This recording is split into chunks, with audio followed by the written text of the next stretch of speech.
I'm your host, Michael Callahan, and wherever you might be now, this is where we go next. And it's good to push yourself to think differently, to re-examine your priors, question your beliefs, change your mind.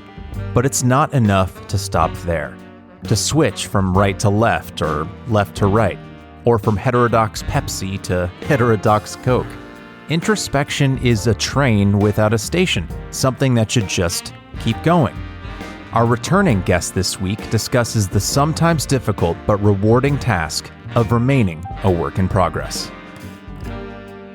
Brittany Talissa King is a freelance writer, journalist, and host of the YouTube show American Shade, quote, a bipartisan hangout for people to think, where she explores American cultural issues with nuance and candor. She's been published at multiple outlets, including The Republic, The Daily Beast, Forward Magazine, and Tablet Magazine. Brittany, welcome back to the podcast. Hello, welcome back. So great to talk to you again. It really is. It's really great to have you back on. You are the second person to have 2 appearances on the show after Jay Shapiro. Oh. And I couldn't be happier to talk with you again. We've got a lot of ground to cover. A lot has happened since we last spoke on October 18th, 2020. Wow. During our conversation, what became episode 8 of the show, actually, we spoke about your journey to becoming what I suppose one would call a heterodox thinker. I think is best summed up in a quote of yours from that episode. So if you'll allow me, I want to read a quote from you to kind of help the listeners out. So you said, quote, people assume if you like John McWhorter or Thomas Sowell or Coleman Hughes, you can't like Coates or Baldwin or Maya Angelou. There's no way. They're in different types of houses. But to me, there's no house. There's no binary. To me, everyone brings something. I don't see that because I like Coleman Hughes, I can't like Coates. Because I enjoy Jordan Peterson, I can't like this or that. I'm going to listen to as many minds as I can and make up my mind and critically get to a point where I can consider what they have. And if they offer that up, that's fine. But I don't have to throw that person out. And in 2015, I would have said the opposite, end quote. And as of this recording, you've released 36 more videos on your YouTube channel, American Shade, and I imagine that number will be quite a bit higher by the time this episode goes live. You've had on some great guests. You've spoken about colorism with YouTuber Khadijah Mbowe, Black identity with fellow superstar and guest of the podcast, Aisha Akambi. You've hosted panel discussions on cancel culture and most recently critical race theory with advocates on both sides of what has become a rather contentious topic, to say the least. And you appeared on the Dark Horse podcast with Brett Weinstein, a famous founding member of the informally grouped intellectual dark web. Not to mention everything that's happened in the world since last October, I would say quite a bit. So to start us off, where are you in your personal journey now, and how do you feel about where our culture is today? Oh my gosh. I just feel like I had flashbacks of you saying all that. Just a small little question to start us off. Yeah, I was like, wow, all of that happened that did. Where am I at? That's a great question because I am saying that question to myself. I'm currently right now visiting in New York, and I've been wondering, what is this platform going to be? I realized that perhaps that this platform where I kind of take my own critiques and my objective takes on things on race, mostly race relations between the dynamics of Black and white Americans. I've been doing that a lot. But then I realized, I'm like, is this forum on YouTube more so for people to have their conversations? And I explored this experiment, so to speak, when I did my first live show with Kimmy Katiti. She's awesome, up and coming star on YouTube. She's been going viral. Awesome. Yeah, I've seen some of her videos. And I did a live show and I brought on my subscribers or just viewers that might have just chimed in or some of Kimmy's subscribers and had them talk and have them discuss. And they had a lot to say. They had a lot of opinions. They had different opinions. They had opposing views of mine. But I'm realizing that people are just hungry to talk and hungry to talk with other people. So I think right now I'm still trying to answer that question, but I think I'm going to extend American Shade to the people and create forums for people to talk with other people in the country that they probably might not have ever been able to. So yeah, that's where I am right now. I honestly wish I can give a better answer. but I am literally in that blueprint of what's next because it's been a crazy, crazy year. I think that's great. I mean, and honestly, it is in keeping with the kind of person I've known you to be, obviously, in this short period of time that I've been aware of you both on Twitter and YouTube and the conversations I've seen you have and the one that we had last year. You seem to be someone who is kind of not that comfortable with just staying the same, right? So the idea that your YouTube channel is kind of growing and changing as you're constantly reassessing yourself and kind of the role you want to play and how you see yourself. I mean, that makes total sense. I mean, that subtitle to your show, A Bipartisan Hangout for People to Think, I don't remember that being there. I just did that today. Well, there you go. Yeah, it seems to be a reflection of kind of where you see the show going, because your show kind of started out with you kind of sliding into, I think, a familiar genre on YouTube where people will comment on other videos. You were providing a really interesting and I think provocative and truthful take on a lot of these things. But I've seen how your channel has changed over the last couple months as you've been hosting more people on. And it's really become a place where not only other panelists, but also, as you've said, even your own audience members can kind of talk about issues that are really important. And I think you've said it exactly right. People are desperate to get their views out there, to get thoughts that they have in their heads off their chests and just talk with other people. Mm-hmm. That is true. And also what I've seen with the comments I've been getting, emails, messages through every social media, even through LinkedIn, I've been getting these things, which is awesome. And I'm grateful for it. But the consistent through line of truth that I've seen with majority of these messages I get from people is the fact that it doesn't even matter if they agreed with the conversation. It doesn't even matter if they had a dog in the fight. People are starving to witness opposing views talk respectfully. I think that's really what people want to see. They want to see, can this be done? It's inspirational. It's that's the thing people are wanting. It's not like they're tuning in. I mean, I'm not saying this is everyone, but the ones that message me, which is a lot of people, it's they're not really tuning into certain conversations to see, which one will, win or who will be persuaded. They're just, can they stick it out and stay in good faith? Can they give me that type of drive that then I can do that? That is what I'm seeing. And I'm thinking, that is why I'm okay, maybe this platform is evolving where this is where people can come and have your point of view and have this as an unsafe, respectful space, hopefully, where you can discuss things and you might not change your mind. You might even believe in what you believed in even more after the conversation. But just that interaction and that dialogue with another person that just respected you, you carry that in your life. That will ripple effect on other people. So that when you encounter that with a stranger that's not on YouTube, you take that same approach and you realize, okay, how I feel about what I think and my ideas and how true I feel it is how they feel. So I need to give them the respect that I want. And it sounds so cliche, but I'm it really is kind of down to that. And I know if people tune in to that last live stream I did with Kimmy Katiti, that's what we talked a lot about, was just basic respect is what most people want. And I think that is unity. It's not this holding hands and hugging and dancing around a rainbow. It's not that. It's not this utopia of just friendships and glitter. No, it's, can we just on a baseline level respect each other? That's a realistic idea of unity. I'm unified to the fact that I'm not going to agree with every American here, but every American has the right to think what they want to think. What you just said there is a through line between the conversation you had with Kimmy Katiti and Brett Weinstein. I realized I mispronounced his name the first time. It's kind of a force of habit. Brett Weinstein. And also your CRT panels, which is you're not always agreeing with the people you're talking with. But I also noticed that you don't make a point of disagreement, right? You and Brett didn't see eye to eye on certain things.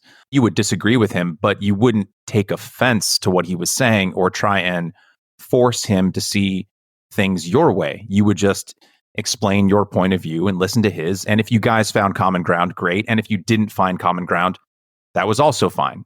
And I noticed the same thing with you and Kimmy, whether you were talking about critical race theory or what it means to be Black or your shared history of religion. I noticed that that was like a common thread. And that is a really interesting thing to note because, as I said, when I was quoting you back to you a few minutes ago, you were not that person a few years ago. I imagine that the Brittany of just a few years ago might have taken offense if someone didn't see eye to eye with them or disagreed with them.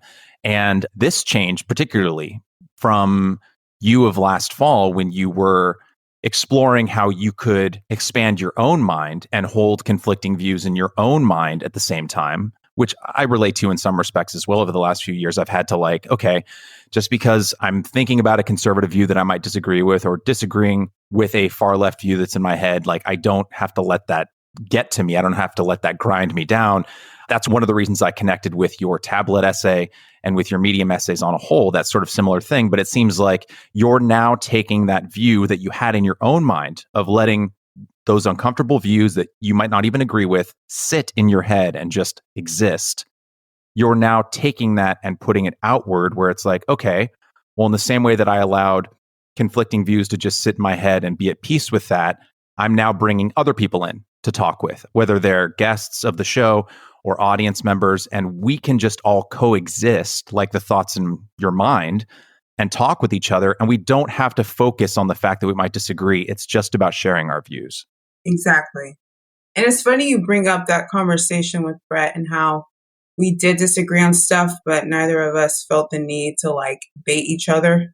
It's funny because I looked at that interview and I realized that one spot that I know 3 years ago or in 2016, 2015, like where I would have reacted to what he said in a way of using my feelings to talk. And it was when he described this moment where there was this Black family in, I guess, a park or something. Oh, and yeah. When he was at usually, the park. Yeah. Yeah. yeah, he said usually before this time, before like the racial tension was really, really hot right now, he would have went through them and said hello or went around them and engaged in conversation. But he said because there's a different tone with race relations, with specifically between white and Black Americans, he started thinking about all these scenarios in his mind, like, oh, if I do approach them, will they think I'm a threat or will they get uncomfortable or what are they thinking about me? Like, so he went around them. The way you handled that answer was like a masterclass, if I'm being honest.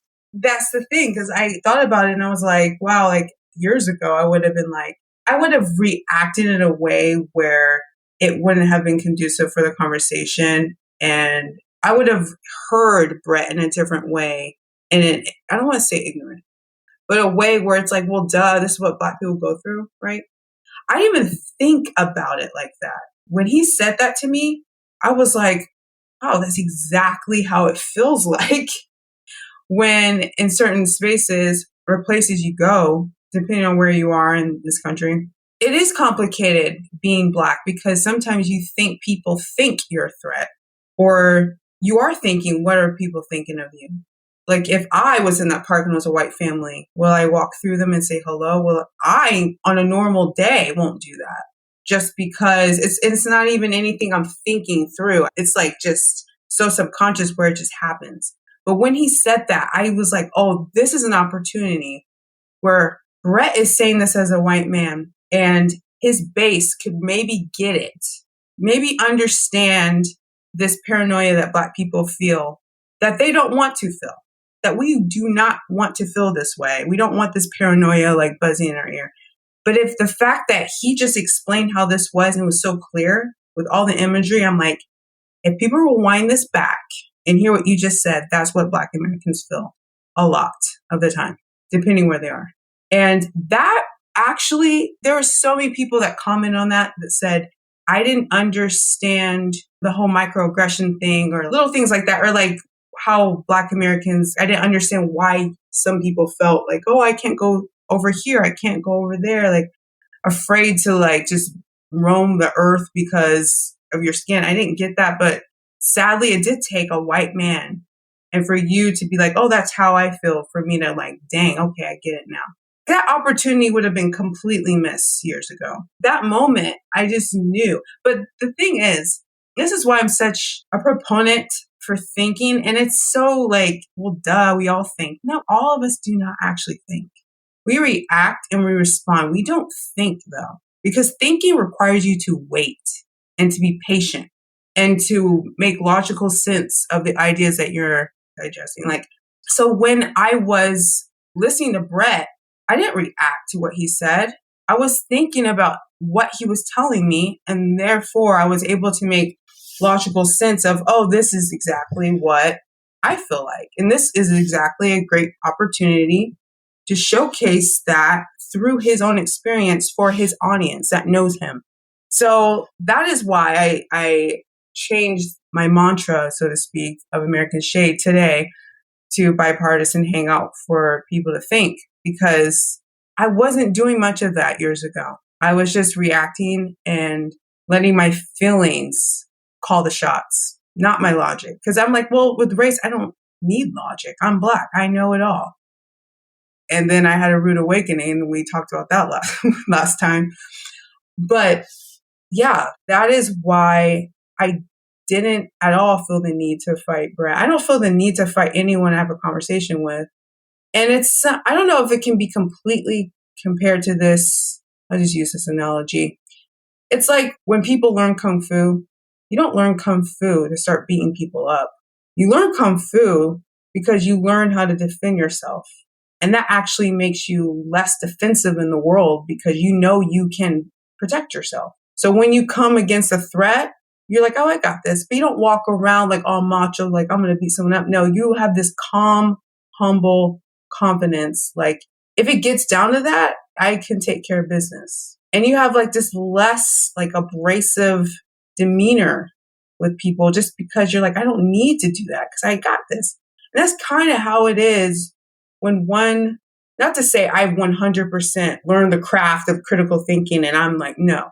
But when you're confident in what you believe, and not believe because you just feel like, yeah, this is right. But when you've sat down with your ideas and made logical sense of it, you can talk with someone that doesn't agree with you because you can express why you believe what you believe with facts, research, etc. Like you don't feel defensive because if I did, that just means that I feel like exposed. That's what that is.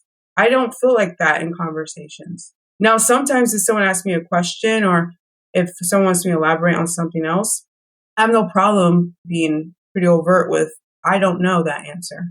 I don't know. But before I would be like, it doesn't matter. This is my experience. Like that's what you do when you might not know a thing. You're like, this is my experience and then no one can touch you. But yeah, I've noticed that. Like I've noticed how calm I am when I talk to people because I don't feel the need to win against you at all. If anything, I just want to understand why you believe what you believe that much. Like I want to know because especially if I disagree with you. Like I love those conversations because I'm like, I got to get into the why because what you're telling me, I know that's not even it. Like, let's keep going. Let's keep on going. So yeah, I'm more intrigued with people I disagree with than threatened. I don't feel threatened at all. And that's a great place to be in conversations like this. There was a guest I had on episode 30, journalist and author Amanda Ripley. She wrote this book called High Conflict, specifically talking about what high conflict is and how it happens and how we can get out. And high conflict is the kind of conflict where you kind of feel like you're losing your mind and you stop understanding the other side and you're just repeatedly baffled by why they would ever believe what they believe. You actually can't bring yourself to understand what motivates them. Everything they say and feel feels alien to you. You've just basically lost any kind of connection to their humanity or their point of view. And I think you have to have a certain kind of confidence in yourself and a detachment between your identity, which you have to feel secure in, and the thoughts and beliefs that you have in order to kind of receive that sort of information in the way that you're now receiving it. Because if you see your beliefs as this always interconnected part of yourself, then any quote unquote attack on your beliefs will be taken as an attack on yourself, Brittany, right? Or they're disagreeing with me, therefore they are disagreeing with my personhood, or they're somehow attacking me. And once you can kind of move beyond that and be like, okay, well, this person has a different point of view. And how can I, and Amanda talks about this in her book, it's something known as looping for understanding, where basically you actively listen to what the person is saying, not with the idea that you have to agree with anything they're saying, but you just need to listen in order to understand what they're saying. And then the whole point is to then repeat in your own words what they said back to them so that they feel heard and understood. And then you use that as the grounds for a productive conversation. Because if someone feels like you're hearing them, again, you don't have to agree, but if someone feels like you're hearing them truly as they intend to be heard, then you can move forward understanding that you're both listening to one another. And I found that instance with you and Brett when he was talking about that moment in the park. One, I totally understood what he meant because as a white dude, I have felt those thoughts before in the past. So I got what he was saying, even though as he was saying it, because of the time that I've spent, having conversations and doing reading and stuff, I was like, okay, I totally get it. I have thought that thought before, this bums me out because I used to be able to feel more comfortable and now I'm less comfortable. But then I also, as I was hearing him saying it, I was like, oh no, I could have seen how that could have gone completely south had he been talking to someone else, right? But I think that what was so brilliant about your perspective on that and how you received it was finding that commonality. Because we talked about this a bit in the last conversation, which is that the racialization, right? Although Black Americans have been on the horrible, horrific, atrocious receiving end of racialization in America, both white and Black people, and with recent Asian and Hispanic arrivals. But historically, the two teams, so to speak, white Americans and Black Americans have been on the awful receiving end of racialization, but ultimately it hurts everyone involved. And so because of the lies that have been told over the course of history, the ones that have been used to hold down Black Americans and keep them from progressing, to enslave them, to segregate them, etc., that has completely affected them to great detriment, right? But that also means that it has filled white Americans' minds in many ways with very harmful lies about things like quote unquote Black criminality and violence, etc., where you get into a situation, right, which has been historically the Black experience almost exclusively, which is some white person is walking down the street and sees a 6-foot-tall Black dude walking the other way, and the woman grips her purse, right? And the thought that runs through the Black dude's mind is, I'm like a nice guy on my way to the bank. I have no intent to rob you or something, and yet you assume that about me rather than take me as an individual, right? And Brett was expressing I would say, what is rather new to white Americans over the last couple decades, of feeling a variation of that for the first time, let's say, right? And Brett's like a hyper intelligent dude. I've listened to his podcast. I have all the respect for him. I understood the emotional thrust of what he was saying, which is why I think you handled it as well as you did. But why I think that these kind of vulnerable conversations are so important is that by finding that commonality of, hey, I'm empathetic to how you were feeling, and I want you to know that this is how we have been feeling for our entire existence, and trying to bridge that through empathy, that's what moves us forward, right? Not all the endless screaming and you'll never know my experience, but you have to know it. You can never understand me, but you must understand me. And all these back and forths, it actually takes those sometimes awkward, sometimes foot in mouth, but we can't get to know each other without being vulnerable and expressing sometimes our ignorance. I mean, God knows I'm ignorant about a ton of stuff, but if I don't say it out loud, if I don't risk putting my foot in my mouth, how on earth am I going to connect with other people and learn? Exactly. That's a good point. And with that, let's just say that was me 2015. Or let's just say that was Robin DiAngelo. She would have been like, this is white fragility. That's white fragility. That's not your emotion. But that right there, and that would be a progressive take. A societal construction of progressive. But not to say what I did was progressive, but what me and Brett did in that exchange was we dived into the awkwardness of that. Race conversations and conversations on racism and race relations as a whole, it's ugly conversations. It's uncomfortable. It's awkward.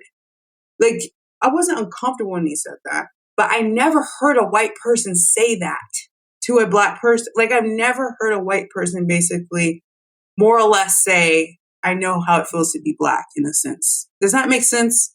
Not to say that he was saying that verbatim, but that would be what I would hear years ago. Right. What he was expressing in that moment, and I know I'm hammering this particular point of a conversation in a podcast that isn't even the one that we're on right now. That was such a crucial moment, in my opinion, because I think a lot of quote unquote well-meaning, right? Like white people can feel that way, right? Like they want to be like, I'm not one of the bad ones, and I don't like that you assume I am.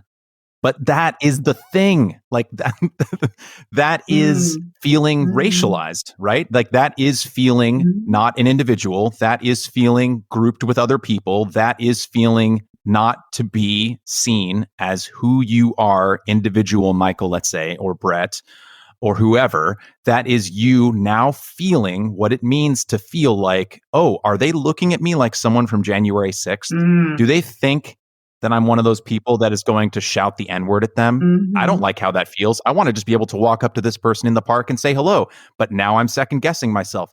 Now, one of the things that I wanted to talk about with you, which I think is relevant to the discussion you were having about critical race theory with that group of panelists, you had some pretty well-known folks from both sides of the aisle, so to speak.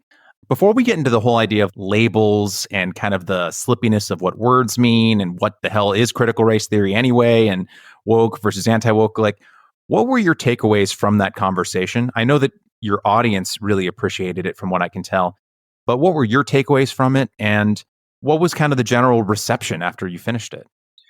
I think the number one takeaway I had while I was engaging in conversation with them and listening to them, kind of being a fly on the wall and letting them just go for it. And then afterwards editing and really seeing, I was like, they want the same thing. I feel like the end goal is the same. The approach and the direction is polar opposite. They just don't see how to get to the goal. They just don't understand how the other side thinks that's the way. Like one side's like, no, we don't need to racialize things to unify. We don't need to really bring in history too much. Like we need to talk about the present, the right now, get off the identity politics. And then the other side is like, no, we need a deep dive in history. We need to understand the past before we can understand the future. But at the end, everyone wants peace with the other side. Like everyone wants actual progression with race relations, but it's just completely opposite. And that was my number one takeaway. And I think that was their takeaway. I think Dr. Casey even said, and she was on the pro side, and that's the question I asked them. I said, what is your take? What's your final thoughts about this? And she's like, at this point, I don't even know which one's anti or pro. We're all kind of on the same ground. I'm like, that's kind of what I wanted people to see, because what I was seeing on a more macro level, especially on Twitter, I was just like, you guys, yeah, you're saying different things, but you guys are wanting the same thing. Why are we like coming at it with the differences and not seeing like, okay, we both want this thing. This is the solution. So let's like work on that. Let's like work on getting there and like compromising with each other. And I wanted to use this micro example of a larger thing that's going on in this country. And the reception was really great. I didn't think, not to say like, I didn't think it was going to be a good discussion. I thought it was. I picked these people on purpose because I felt like they would be honest, they would be transparent, it would be no holds barred, but they would keep it respectful, but wouldn't be afraid to challenge. And that's what happened. But at the end of it, everyone was just so stoked to keep the conversation going in good faith and like, we're doing a part 2 soon. And the reception that I got from both sides, people that are pro, people that are anti, people that are in between, people that really don't understand what's going on, like, but curious about CRT. I was so surprised that both sides were like saying the same things. Like, I'm glad that we finally have a debate where both sides got to express themselves and no one was shot down with just expressing their point. And people were really listening to each other. That is what I heard from anti-CRTers and pro-CRTers. Like people that literally cannot stand CRT were saying this was a great debate. And now I do understand the pro side. I don't agree, but I understand where they're coming from more so now, because the conversation and how they were talking with the other people disarm me from being offended or offensive while listening. Like they really could listen as well. So that is one episode that I'm really proud of, just because it seemed to have helped a lot of other people. And also because none of those people knew each other. Well, some of them knew each other beforehand. And now they all follow each other on Twitter. Like they all are retweeting each other. And it's not even like we all agree. No, it's not that. But we all had an experience where we disagreed and we actually just understand each other better. That I loved. And that was actually the goal, because I prefaced the discussion that this is not an episode where it's going to be a victor and a loser. That's not what this is. I put that in the email too. So they already knew, like, this is not going to be a conversation where someone's going to be crowned the champion. Like, this is just for you all to understand why the other side believes what they believe. Therefore, that will translate to the viewers and beyond. But I did say, but you can challenge people. Like, if you disagree, okay. The only rule I had was no ad hominem attacks and derogatory, words, racial epithets, obviously no. So everyone knew the ground rules, but it was pretty free. I'm like, you guys are adults. And I want you guys to have the conversation, because I was going to moderate pretty heavy-ish. Like, I was going to be like, okay, I'm going to ask this. But I was like, you know what? No. Here's an opportunity for experts in their field or people that have really been engaging in this, just for me to offer up my platform for them to talk. And I said, if I needed to interject, I will, but I didn't need to. At one moment, I asked one question and then went on for almost an hour, and I didn't stop it because I was like, no, this is real dialogue and engagement. Like, this isn't an event. Like, this is like real life. The reception was awesome. The conversation was awesome. And I'm glad it did what it did. So I'm excited for part 2. Yeah, me too. And there was one of the guests on that panel, Sam, I'm blanking on his last name, goes by Deontologist on Twitter. Mm-hmm. He was one of your guests. And he was recently on another panel about CRT on another channel, which I will not name because it was complete. I saw it. Yeah. I didn't see all of it, but I saw some of it. What a train wreck. And I think it was a train wreck because the kind of ground rules and ultimately what the purpose of the discussion was entirely differently framed from how you framed it.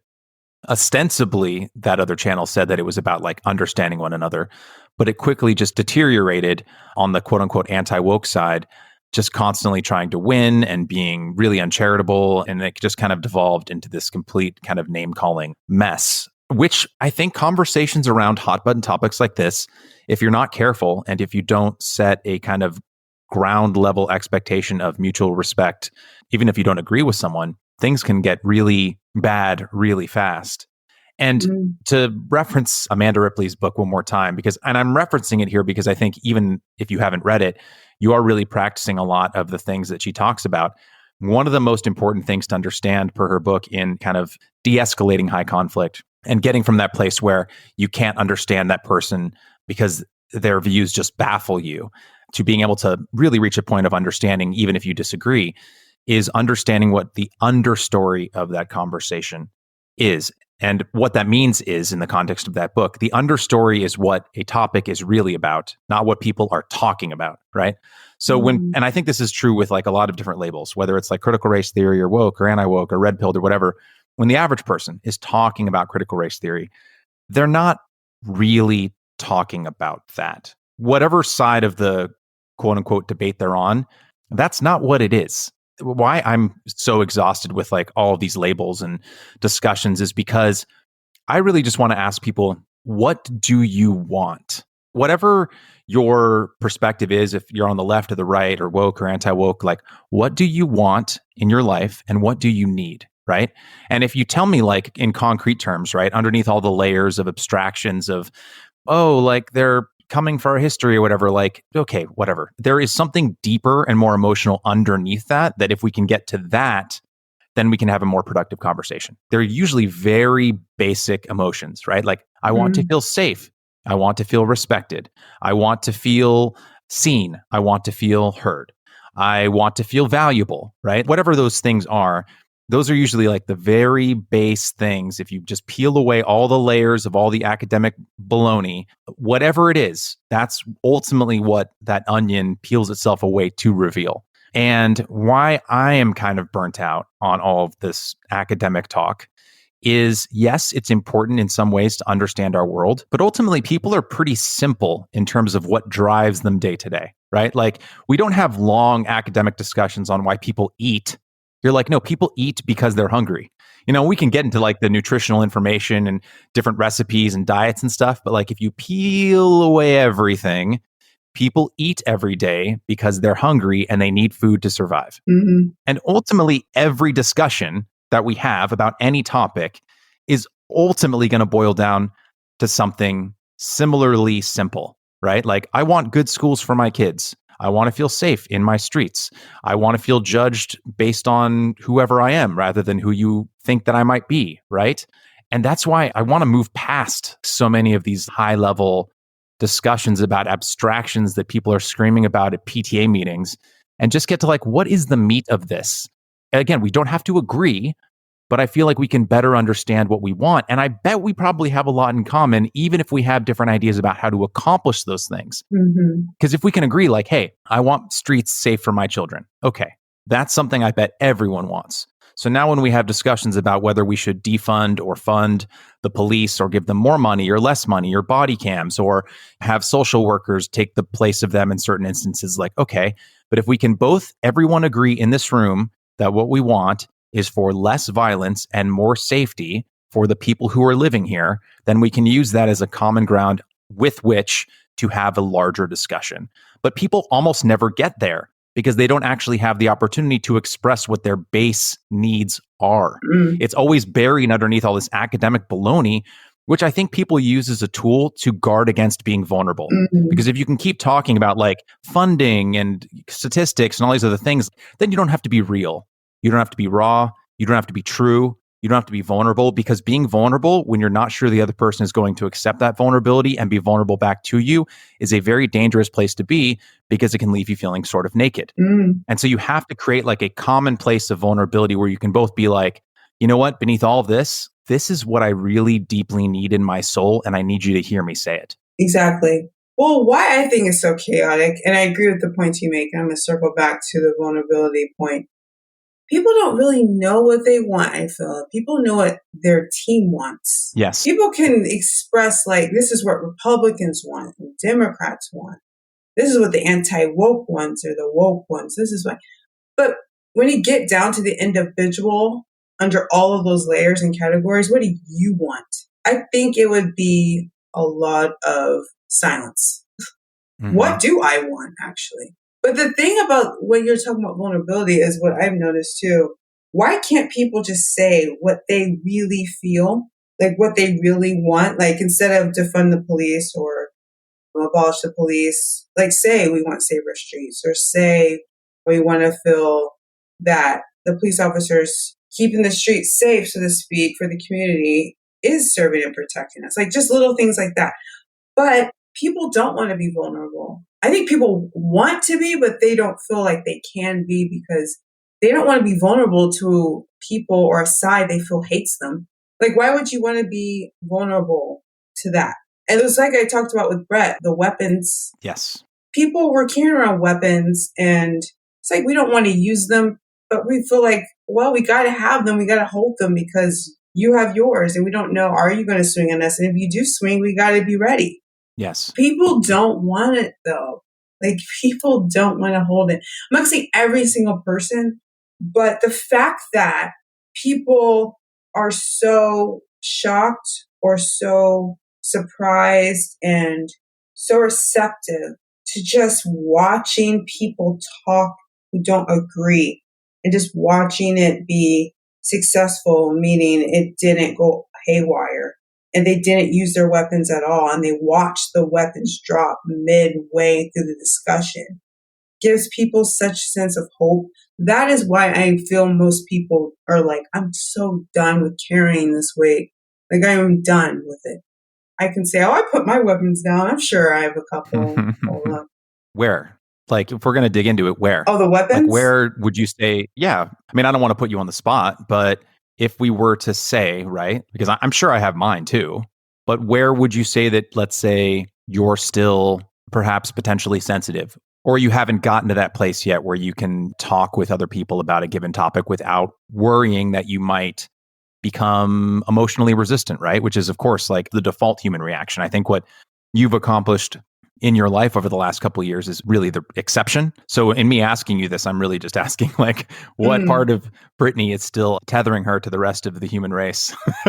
Like, where I'm trying to ask a kind of intrusive question in a sensitive way, but like, where do you feel like if we were to talk about something that you might still have your weapons up? Okay, I'll say there's maybe two things because I mean, I haven't sat with this, but I'll just say maybe two things. One, I was talking about weapons and more so being cautious when just literally physically in life or online or whatever, with definitely dealing with race. I mean, racist people exist.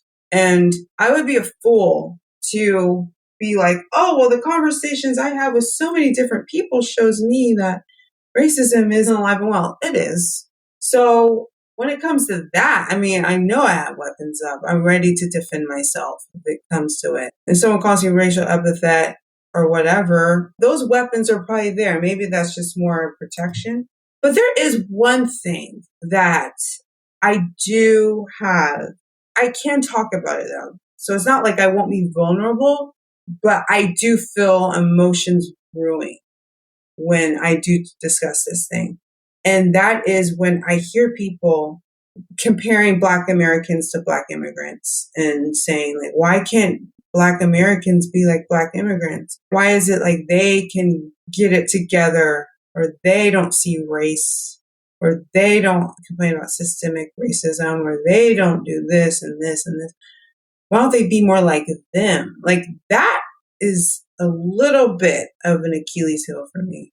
So the thing is I have a lot of Black immigrant friends. My brother-in-law is a Black immigrant from Nairobi, Kenya.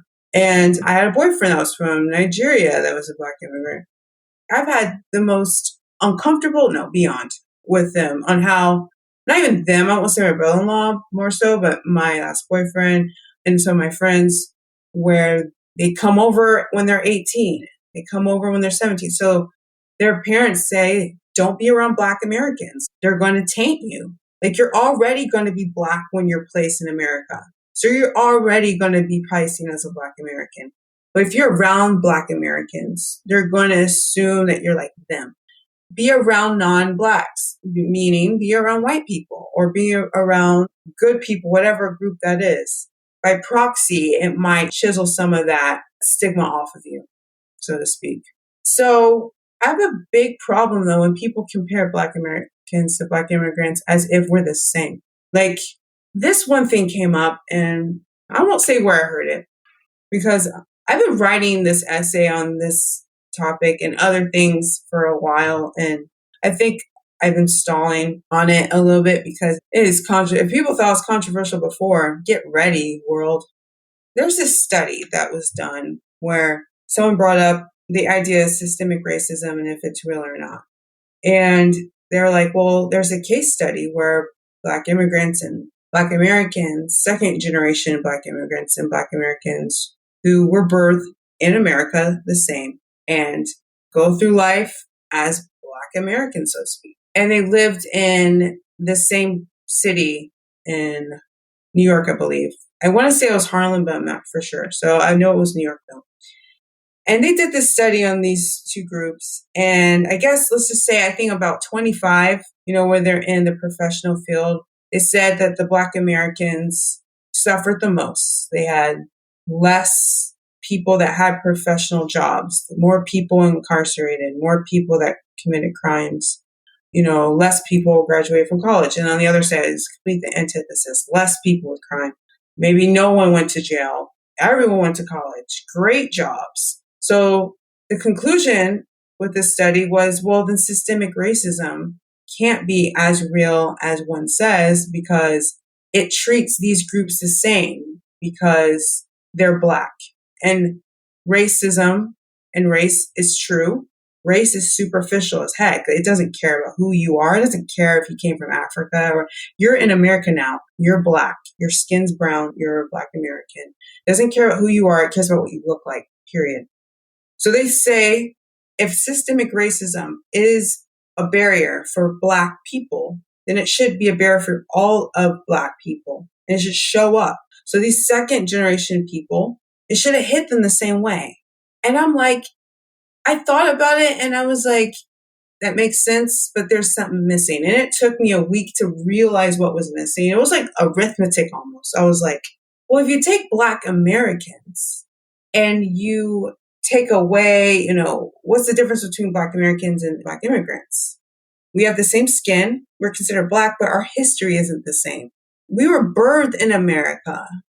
We're indoctrinated with all of this paranoia and so-called issues and Black issues and thinking this is prejudice or this is racialized or whatever. We have history with American slavery, with Reconstruction era, with Jim Crow, with all of that attached to who we are. Yes, things have definitely changed, not even the same. I wouldn't even say it's even the same, close to being the same as Jim Crow. It's not. Like my dad grew up under Jim Crow. It's not the same. We've progressed, yes. But to compare Black Americans and the history that we have been birthed out of and we are descendants of, compare that to Black immigrants who come over here, who are the cream of the crop to even get in this country, whose culture is different, who usually, I wouldn't say everyone's wealthy, but they're pretty good financially, and say, why don't you guys straighten up and act like them? What?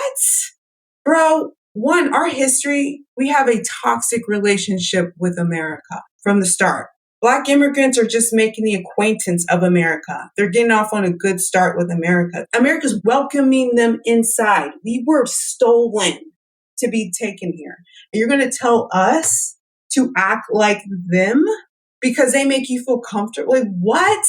And when people said, like, this study proves that there's no systemic racism, I won't even say systemic racism is a mile-high wall. No, I don't think that. But to say it doesn't exist at all, then you're essentially saying racism doesn't exist. I see systemic racism differently maybe than other people. And I'm not going to say I'm the only one that thinks this way because I'm not. But there are certain systems perhaps that are, like their structures do hit minorities different or specifically Black Americans differently. But any system can be racist if a racist is at the helm. At my old job, if my boss was racist, that whole structure can be operated on his racism. Take him out, okay, it's not. So to say that there is no systemic racism because they can thrive, it's like, one, you didn't really prove that systemic racism doesn't exist. You actually proved that depending on who you are in your history, it might. And this is what I'm going to get into the essay, so I don't want to get into it too much. But I can say this, that there are some of my friends that are Black immigrants come over in 17, 18, they're 30 now, but 17, 18, they told me, like, yeah, I did stay with Black Americans. That's what I was told. Then I got treated like a Black American. Then I realized my parents were wrong.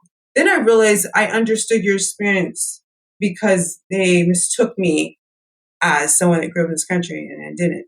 And now they're out there and part of Black Lives Matter. They're out there against racial injustice because they're like, I feel it now. Even if I'm not Black American, in a sense, I kind of am now because people are going to ask me, are you from Africa? Oh, okay, cool. You're good. No, they don't care. The thing is our realities and our perception of this country is different. Like if someone is Black immigrant and let's just say they do experience racism, I don't think it's going to hit them as hard because it's not their history. They're going to be thinking in their mind, oh, they think I'm Black American. And also, their first generation is with them in the home or with them in this country, their parents. Like they're still attached to where they come from in a sense. They know their last names. They know their last names. They know their culture. It's been ingrained in them for decades. So that is frustrating. But the thing is like, no, what you need to do what the study should have done, leave Black Americans out of it. Like take first generation Black immigrants and then second generation Black immigrants and see is the way you're parents perform the same as you? The way your parents performed in Africa, is it the same over here? I'm sure there would be a decline. So it depends on, and this is a terminology I'm still working on because it sounds bad, but I say this, perception's reality. It's like with systemic racism, or whatever you want to call it, that might have hit the Black Americans differently, which then changed their direction or their path on college or this or that or whatever, graduating high school or whatever. But maybe not the Black Americans, because maybe they're just like, not desensitized, but more like, oh, that's not me though. That's not my history. It doesn't stick on them like it would us. You know what it kind of sounds like? And let me know if I'm off base here. Imagine there's a large family, right? And there's like a grandfather who, and this is going to be quite the analogy, but you got to go with it. There's like a grandfather who sexually abused his granddaughters, right? Mm-hmm. And they start growing up and they have this history of abuse that just like was endemic to like all the women in the family, something like straight out of the movie Chinatown. And then let's say he passes away, and then the grandchildren start growing up and the women are growing older. And then let's say they adopt a 5 or 6-year-old girl from another family. The grandfather's been dead for like 5 or 10 years. And now the girl is now in the family. And she's thinking, man, why are all my like sisters and mothers and aunts so uncomfortable around men? I don't understand. Men are great. They seem to treat me well. And, like every once in a while, I'll get called something that is upsetting. But like, I don't understand why everyone is reacting so harshly to men in general. And it's like, well, you got here after our horrible grandfather passed away. And like, that's not an exact one-to-one, but what I mean is that if you haven't personally experienced that history of deep trauma that gets passed down generation to generation to generation, that is like most Black Americans who are not recent immigrants all arrived pre-1850. So like until 1965, every Black American in the United States all went through slavery, all went through the Civil War, all went through Jim Crow, all went through redlining, all went through Brown versus Board of Education. Everyone has those stories in their lineage. It's exactly like you said, like you literally can't make that comparison because one, obviously people who have that history that is passed down to them are going to feel a certain way, whether they're working through it or growing beyond it or whatever, like it's still something they have to work through. That someone who, even if they are racialized as Black in America, as your friends have been, as people I know have been, it's still not going to hit the same because that experience is not calling back to something that your mother went through, that your grandfather went through, that your great-grandfather went through. It's just not the same. It really isn't. That actually was a good comparison. It's just so frustrating. But I'm writing it out in an essay, and not just specifically on Black immigrants and Black Americans, but more so to speak to the fact that even if one's reality might not be the reality of the situation, it doesn't matter. It matters about what they think is true. Like you have to start there. If I may, it is a tricky subject because on one hand, the experiences of Black immigrants experiencing racism or less or smaller levels of racism, on one hand, is a marker that society has improved. Because if you read experiences of the few Black immigrants who made it to America, in 1910, 1920, there were no exceptions made for them at the water fountain, right? On one hand, that is a marker of improvement. But on the other hand, racism does distinguish, modern racism in the 21st century does distinguish between Black immigrants and Black descendants of slaves. I mean, the thing that you just said earlier about, the parents saying, don't hang out with Black Americans so it doesn't, rub off on you or whatever. The Blackness that is discriminated against today is not just the skin tone, and discriminated against historically, but also the quote unquote culture that is associated with Black Americans and the anti-Blackness that is inherent in the assumptions around that culture, right? So like a lot of American racism against Black Americans isn't even necessarily skin tone based. It's like, and again, you'll just have to grant me this. It's like if they see like a Nigerian name on a resume and then like Shaniqua, a white American is going to, because of historical and present baggage, going to make a potential set of assumptions about a woman named Shaniqua, right? Even if she has like a master's degree or a doctorate, that he wouldn't make about, or she wouldn't make about someone with a Nigerian or an Ethiopian name because we have no history of that culture. There is no baggage associated with it in the same way that anti-Blackness has made baggage around those names, those cultural affects, and everything else associated with it. It's just not the same. Mm-hmm. And I think that the writer and journalist Malcolm Gladwell mentioned this in his essay, Black Like Me. He talked about, and I'm paraphrasing, but he talked about when this study or these statistics that came back with certain people who hire Black people, like there's a quota, they'll want to hire Black immigrants. I mean, they're Black people, yeah? They never said Black American people, they said Black people. And one person in this essay talked about how these employers expressed, like they're less tainted. Black immigrants aren't as tainted as Black Americans.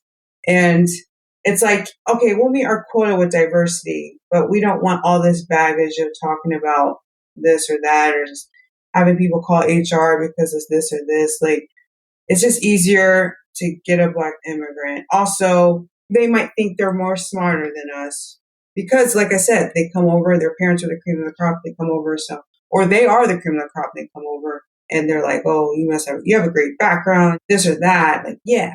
But sadly, yeah, if a Nigerian name was compared to Shaniqua, I mean, I'm going to hope that people would be objective, but I would guess Shaniqua wouldn't get the job because they're going to assume like, oh, she's from this and this and this, and this is her background. And even if I hope if her resume was better, they'd hire her, but who knows? I mean, if it was even, or maybe a little less, maybe she was a little better, I think they would rather maybe hire someone that wasn't named Shaniqua.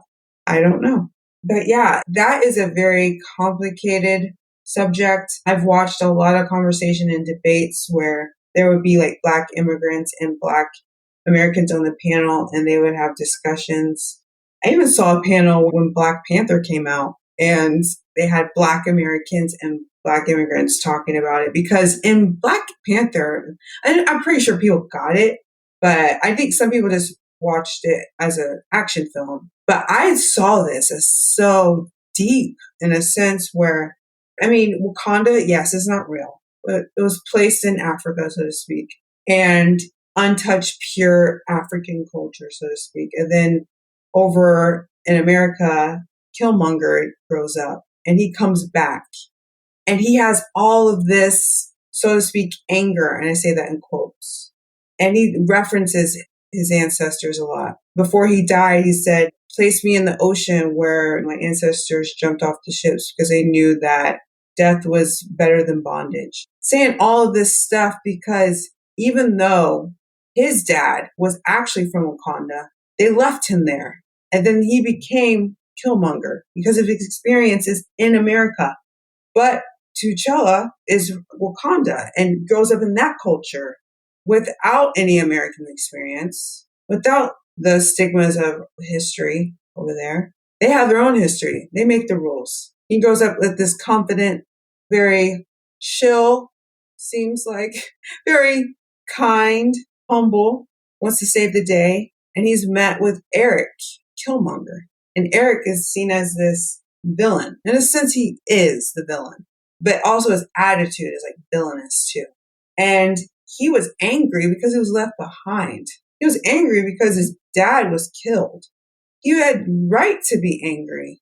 And I would guess one would see Killmonger in Wakanda and be like, why can't you act more like your cousin? Look at how he's acting.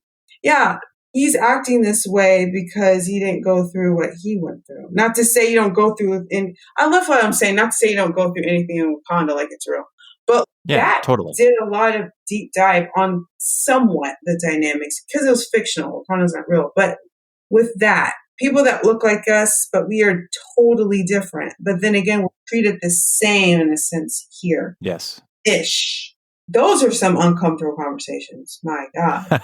Like, yeah. If you want to be a fly on the wall when I'm talking to my friends that are Black immigrants and we are just honest with each other, I mean, talk about vulnerability and just completely leave it on the table. Yes. I believe it. Yeah. I think that in some ways, what the Black Panther dialogue was tapping into was, I imagine, it's a more immediate version of the literal person who was one generation removed from Wakanda and abandoned. It's a much more immediate version of, I imagine, right? I can't know, but what I imagine is the understory of friction between Black immigrants and Black Americans, especially Black immigrants, I imagine, from West Africa, because I have to imagine there's some feeling of betrayal there, of the idea of like, we only are here in America, American descendants of slaves, because on some level we were betrayed, right? And in the same way that Killmonger was betrayed by his fellow Wakandans and left in America, it was people ultimately, I mean, it wasn't Europeans going around with nets. I mean, yeah, they bought them and showed up on the shores or whatever, but ultimately there was a level of betrayal there that happened. And so that, because I've heard these conversations, or like I've been in the room a couple times for these kind of awkward conversations where I kind of just sit in the corner and drink my drink. But this idea of like newly arrived immigrants being like, well, we don't know why you don't do this and don't do that. And it's like, well, you got to stay, man. We didn't get to stay. I can totally understand why it's so fraught. And in some very disconnected way, I can understand why that discourse that was happening in the movie felt so real to so many people. Yeah. And I don't want people to get the idea that, or misconstrue what I'm saying, like Black Americans see Black immigrants as enemies. No. Yeah, I wasn't getting that impression. Yeah, not at all. But I'm very aware of what you've been told, but I'm not at all. Like when my friends tell me it, I don't say, well, that's like, no, if you're fed an image of us that's a horrible representation of us, it's not even true, like a horrible stereotype. And your parents are telling you, this is what this group is. This is what they're about. They don't work hard. They don't do this. And you need to stay away from them. And it takes them to come over here and engage with us and see us and be like, wait a minute. My parents said they only do this and this, but they're doctors and lawyers and they're writers. They're a president. Like they're off. Also, they say they exaggerate the racism that comes over here or how they feel as a Black American. But then I just got treated like one. And it sucks. I remember this man, well, this one guy, he's a famous writer. He came to NYU. And when I heard he was coming, I'm not in this specific class, but I wanted to like join. So I did. And he was talking about how he was ignorant to the plight of Black Americans until he had an experience with police. And then he understood the whole idea of police brutality because he endured it. And then from then on, he kind of developed, in a sense, the paranoia we have. Okay, I don't want to say over-exaggerate this. I'm not going to say, like, when I see a police officer, I think, oh, I'm going to die. No, I don't. Depending where I am, and I'm not going to lie, sometimes when I go home and I visit my parents, and they live in a suburban neighborhood, mostly, if not all, white couple, maybe one family that's Black in that neighborhood. And I know people aren't familiar when they see me because they haven't seen me since, I was little. And if I'm walking around, if I go for a run or whatever, and it's sad when I go running or walking, I make sure people can see I'm a runner. Like what I'm wearing is running clothes. I'm not running away from anything. I'm running for exercise. Or if I'm walking, and I know that sounds like, oh, you're being over dramatic, or, oh, here we go with this narrative. Like you can't run while you're Black.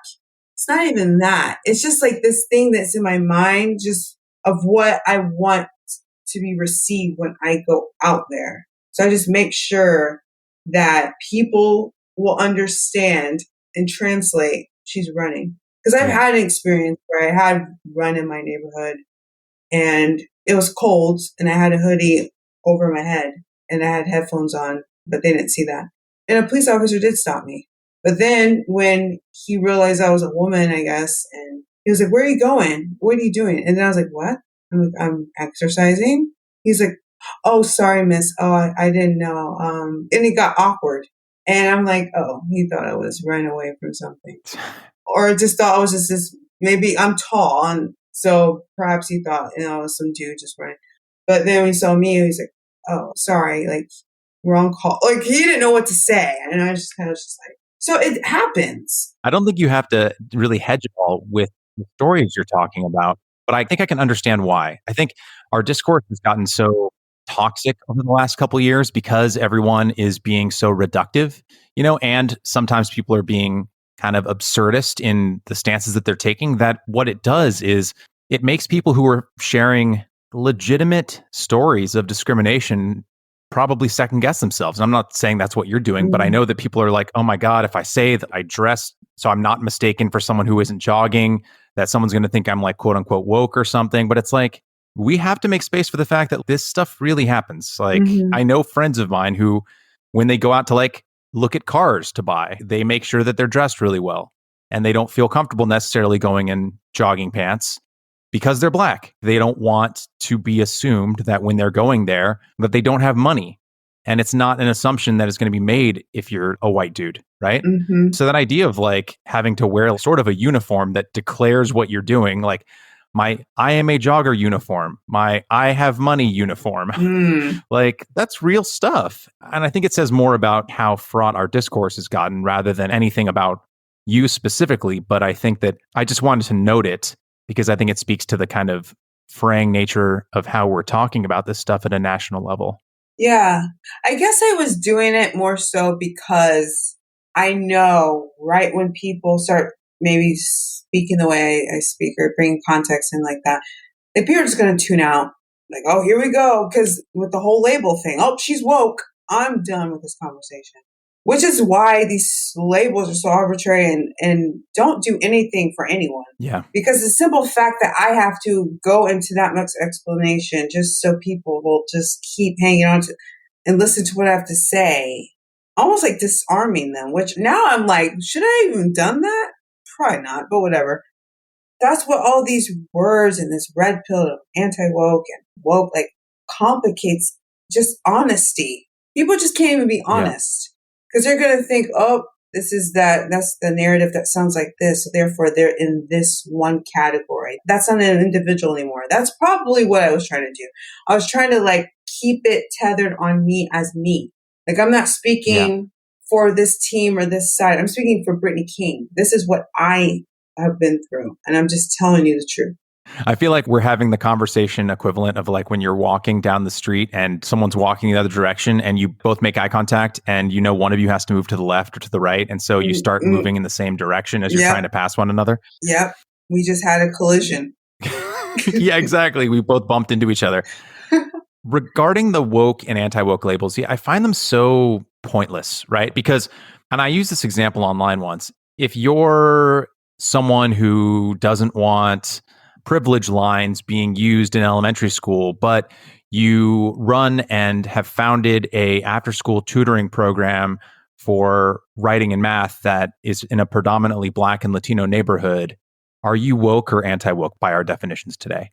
I just feel like these labels that we give one another are really only to write other people off, not really to make any kind of deeper understanding of what drives us and what motivates us. And then we're also terrified of being labeled as these things because we know that the moment someone labels us, they can write us off. And I experience this on Twitter quite a bit because I'll have a conservative retweet me and it'll be like, just like a typical liberal, you know, blah, blah, blah, blah, blah. And then I'll have some person who's like on the progressive left being like, just like a typical liberal, you know, like this is this neoliberal stuff that we're always fighting against, blah, blah, blah. And I'm like, okay, you read like one tweet of mine. You've never heard the show, but you really have me pegged. Way to go.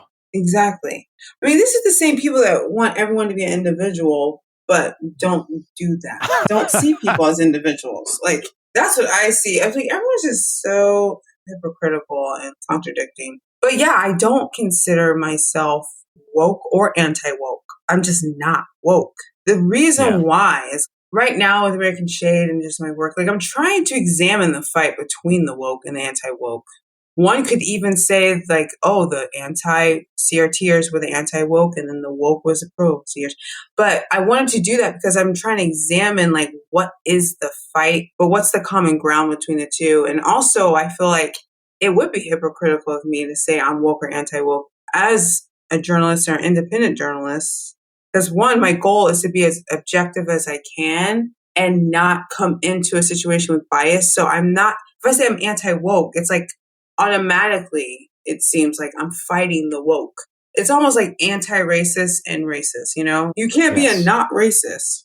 You're either racist and doing racism all the time, or you're anti-racism and you're fighting racist all the time. Like that's either Right. what you're doing. And the same with woke. It's like Yeah. you're either woke and you're pushing this narrative and these thoughts, or you're anti-woke and you're pushing against that narrative and those thoughts all the time. And I'm not fighting no one. Like if whatever conclusion I come out with, it might be challenging the woke and I might be challenging the anti-woke. And I did make a tweet, and it wasn't recently, but I said something about red pilled. And because one is like, I know it's the Matrix thing, like people get red pilled and you see reality for what it is.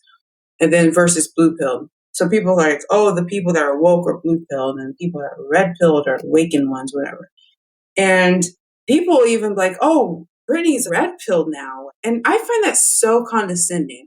I find it so freaking condescending when people are like, Brittany's red pilled, or, oh, Brittany gets it now, or welcome to whatever. I'm so glad you're out of that. It's like, who are you? As if you've always been out of something. Yeah. Who are you to be like, grant me access into your world? Please stop it. Yeah. The condescension. Yeah. Like, what are you actually trying to say? Now you're thinking, like, really? Like, it's so toxic. It's just like red pill is just another version of woke to me. It really is. Yeah. Yeah. Because if you think you're now all knowing is exactly what you are saying about woke people, that they think you're not all knowing. You don't know nothing. How about that one? Like no one knows everything. Everyone thinks they're so sure of everything. And that's the problem. And I feel like people that can really have these, it's like the thing about people like, let's just say James Baldwin and Jordan Peterson. Let's just put them together. They're completely different. They are both incredibly intelligent. James Baldwin isn't just great because he was black no, he was just a great writer, period. But James didn't think he knew everything. James was always engaged in conversations with people younger than him that would challenge him. And he wouldn't treat it like, oh, I'm your elder. No, he would be on ground level with them and listening to them. While they're telling James Baldwin he's wrong. But because he wasn't like, I'm James Baldwin and no, I'm above reproach. No.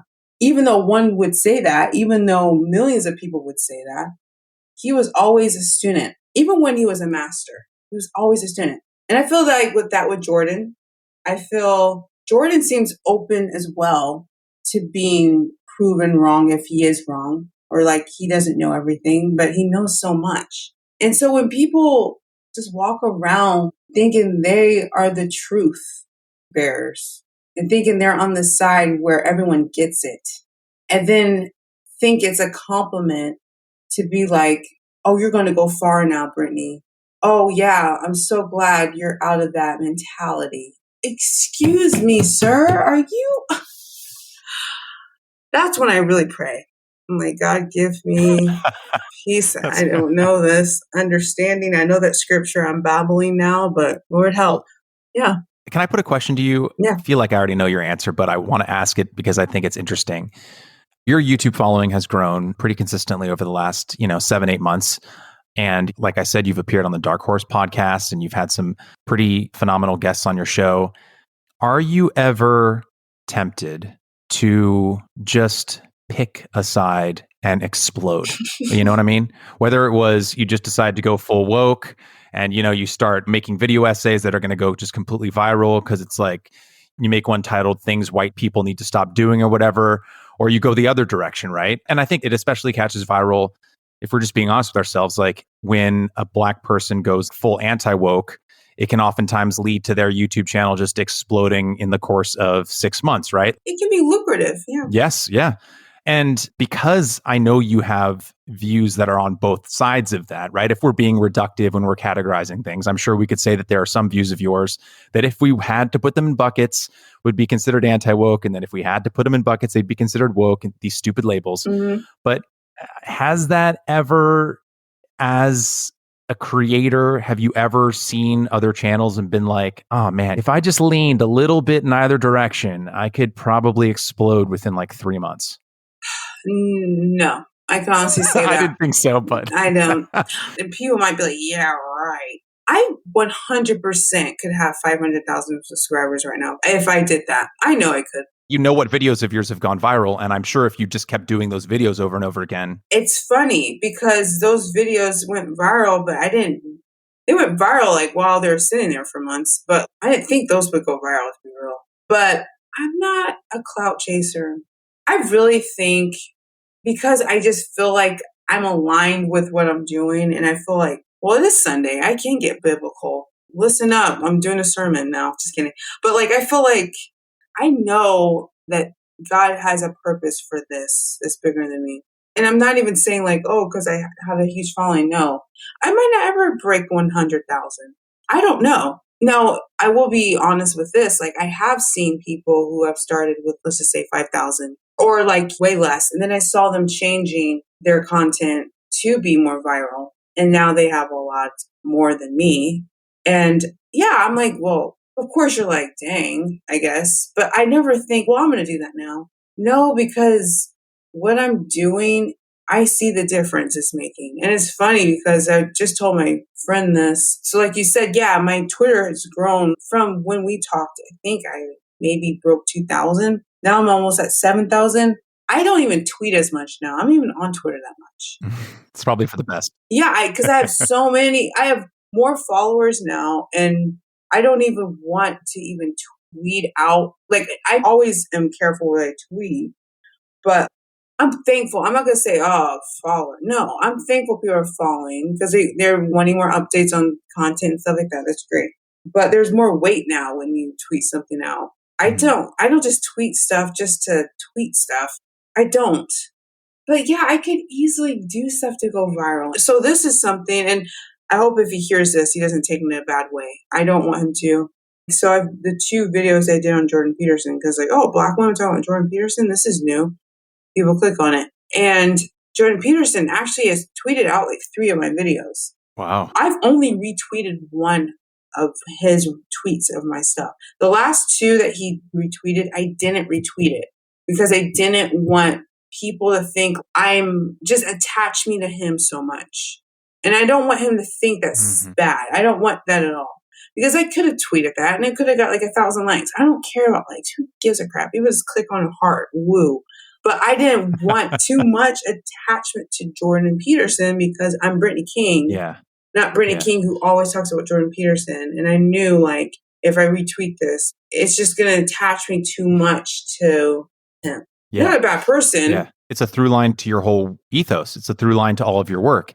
You're echoing a statement that you've made a few times in this conversation, which I think is an important one, which is that you just are resisting labels, whether it's you being the Jordan Peterson girl or the woke person or the anti-woke person or whatever it is. You want people to judge you and your views as Brittany King's views, not this person that they think you are before they get to know you.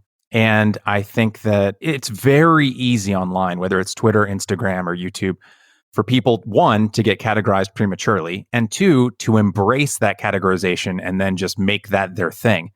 And I think the pull is real because I think the algorithm rewards people who are continuously posting about like the same thing on YouTube.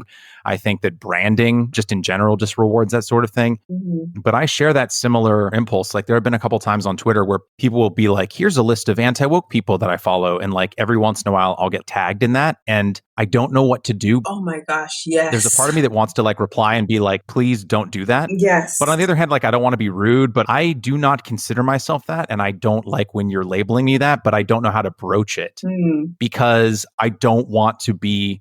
And there have been a couple times where like someone's made some disparaging thing about like, oh, here you are with your woke, blah, blah, because I mentioned something about race. They're like, oh, you're woke. And I'm like, But there have been a couple times where people have been like, who are some interesting anti-woke voices that I should follow? And like, I'll make it on a list. And I'm like, no, do not group me with those people. Yeah. Yeah, it's happened to me. And I remember this one, I don't know the last 2 it was. Something more or less like, here's a bunch of, I think he said like anti-woke people to follow on Twitter, and we were all Black. He was like, and I'm thankful that they don't blame their skin or history or whatever for their problems. Something like that.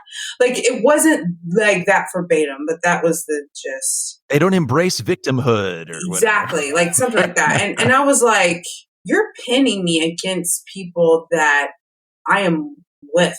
You know what I mean? Like, I'm not against them, and I'm not against you doing that. Is you're basically saying these are the people they should be like. And that's what I'm hearing you say, even if you're not saying that. And so I had the same reaction you did. Like, should I say something? Should I? So I did say something, but I said it within a Rihanna gif. And it was just Rihanna looking at something and putting her glasses down and looking confused. And so I posted that under there. And I said, well, there's some things that I don't blame, or something like that. He's like, yeah, for sure. Yeah. Like just a healthy balance or something. I'm just like, bro, just take me off this list, dude. That's one thing I also can't stand is when people think all independent Black thinkers think the same. They think all Black heterodox thinkers think the same. But then there's like your individuals, but we all think the same though. Like, I don't get it. It's like, you're all independent thinkers who all agree. But they think that because we are an unorthodox people that have the same skin, so we all must think the same within our unorthodox point of view because we share the same skin. Yeah. You can't break out of the racial category. No. Anywhere you go, clearly. Yeah, it's just racecraft all the way down. Yeah. Yeah, people just think that, oh, you guys all think that. No, there's so much I disagree with people who are heterodox that I'm like, no, that I don't agree with that. But I don't feel the need to Twitter beef them. No. So people might not know I disagree unless they see like a contrasting tweet that I have, like, oh, you said this and this person said this. Oh, you think you're going to do that. And I will call them out when it's that overt. I champion diverse Black thought, period, bro. So you telling another Black American to be like me, you don't know my work then. Mm-hmm. And I think I made this joke with you, like I'm no one's heterodox Negro. I'm not. You're not going to use me against people in my community. No, you're not. Even if they don't agree with me, even if I don't care, do not do that. Also, another thing I can't stand. We're going down the line. I'll just end with this on pet peeves. So I respect, and I do like Thomas Sowell. I really want to have a conversation with him just on life. He was born a day before me. I was born July 1st. He was born June 30th. Obviously, he's older than me. He's 90, I think, 91. And I think he's brilliant, mine. Do I agree with him with everything? No. But there are things where he says that are like, woo, that's controversial, but it's the truth. It just is. But what I can't stand is people that are, I'll just say not woke, that love to use Thomas Sowell as like the thing to be. You all need to be like him. He gets it. But I almost am like, do you like Thomas Sowell because you think he talks down to Black people? Is that why you like Thomas Sowell? Because you think he says the things you want to say? Because when I hear Thomas Sowell, I think he's hard, so to speak, on the Black community. Like, I use this expression, and I don't know why I used this, but like in gym class, your gym teacher says, do 10 push-ups, and you do 10. And they're like, no, do 10 more. You're like, I can't do anymore. Like, no, you can. Do 10 more. And they push you and you're crying, and then you do it, and you're like, dang, I didn't know I could do 10. I see Thomas like that. He cares about the Black community. Yes. And also he's older, and he probably doesn't care to phrase it, in a way where it sounds nice. He's like, this is dire. You got to know this information. Like, I just got to give it to you like this. And he's from a certain generation. Generation that's more direct. And he has so much research in books, still writing books, where it's like enough proof is in the doggone pudding that I'm not sugarcoating this. Like, you have to get it like this, raw and uncut and unfiltered. So people can see that as one, oh, he's talking down to Black people. Oh, he's whatever. I don't see it like that. I see him, he cares a lot about Black people, or else he wouldn't do so much work and dedicate decades of his life, half a century of his life to the work if he didn't care about Black people. But I feel like some people like him because they feel like Black people leave a bad taste in his mouth, the same bad taste that other people feel. Yeah. I'm wary of anyone who has only read Thomas Sowell and has never read Baldwin. Like, anyone who's exclusively read Sowell and no other Black authors, then I get that vibe that you're explaining. And I don't want to say Thomas Sowell is like a confirmation bias. I don't even want to say that. Like, I did this episode where I talked about 15 favorite minds that I love. Thomas Sowell was on the list, as well as Dave Chappelle, Anthony Bourdain, Ida B. Wells. But it was funny, like, people were like, oh, I never heard of Ida B. Wells, which is like one of the most famous Black journalists or journalists ever. And, I never heard of Toni Morrison, one of the famous writers. Never heard of James Bond. I'm like, how do you never heard of these Yeah. people? But then they're like, oh, Thomas Sowell, yeah. I'm like, how are you only hearing Thomas Sowell and you've never heard of Baldwin? Is like Mark Twain. How do you not know Right. Baldwin? Yeah. And I think what that points to is that they're seeking out, and this doesn't happen just with race stuff, but in this case, it is. It's like they're seeking out or have been shown a voice that agrees on the surface, right? Because again, I agree with you that you can't read a lot of Sowell's work and not come away with the fact that he has a deep love for his community and is explaining in his own way Black excellence. And he's dispelling what he sees as misinformation around why, in my view, a lot of his work is very anti-racist from his lens. Him talking about the cultural inheritance of how Black Americans from the 1800s inherited a lot of culture from poor Scottish whites or whatever. Like, the basis of his work is there's nothing inherently wrong with quote unquote us. There's nothing deficient. And we have a proud history, right? And he writes about it in a very data-driven, analytic way. And some of the stuff he says, like you said, is delivered in like this kind of raw, unfiltered fashion. But I think a lot of people who don't know how to place or haven't placed his work in a greater context of the Black intellectual discourse will just take it as like an own the libs, pull yourself up by your bootstraps mantra. But you can only come away with that if you don't understand the larger conversation in which his work has to be placed, you know? Exactly. And it's sad that I really hate that I have that in the back of my mind. Like, people reference him because he should be referenced. People should know him. Yeah. But just when people use him, like the scapegoat, like, I'm not racist because I'm using a Black man. See? It's like, no, you're manipulating him in a sense, to me. Yeah. And I don't use this lightly, but the hardest I have ever, and this is such an online thing, so apologies to my listeners, but the hardest I have ever been ratioed on Twitter to this day, and I've actually never been ratioed except for right now. To be ratioed is when you get more comments on a tweet than likes. And what that means is, just the average person, it means that more people are commenting than liking it. And they're commenting usually because they want to express disfavor with what you've written. And so I should have deleted the tweet and just saved myself the trouble, but it was like 8 hours of hell. And what I tweeted was, I said, I can't remember the exact words, but it was something to the effect of, white conservatives, when talking to Black liberals online, should think twice or give more thought to quoting Black authors like Thomas Sowell to Black liberals when they're talking to them. I like that tweet. I remember that tweet. Because what you're doing there, and look, I'm not one to mind read, but like what you are trying to do there, in my opinion, whether you know it or not, is you are trying to make your point through a Black mouth, like through a Black voice, in order to feel like your point can be better made, right? And like, look, on one hand, I am sympathetic to it because in conversations around race, I can understand how a white person might feel uncomfortable voicing what they feel is in their heart, whether it's conservative or liberal or something, so they feel more comfortable quoting a Black person, right? But that's my most generous read of that. But what I think it often is exactly what you articulated, which is, well, I mean, it has to be valid because a Black person said it, which is just, again, it shows, in my opinion, like not a very deep understanding of what the discourse around Black America is. And also, you don't understand how insulting that comes across. Like, if a white person was talking to a Black person and a Black person started quoting white people to them, it sounds absurd me saying that because white people have just never experienced it. Yeah. You know, if I'm being blunt, no one has ever tried quoting white people to me to make a point. Why don't you be more like this person? Right, exactly. Like, why don't you be, why don't you be more like this random white person? Yeah. Yeah. But the thing is when that happens, and it's not every single time, because there's some people that quote Sowell and it's just quoting him. That's fine.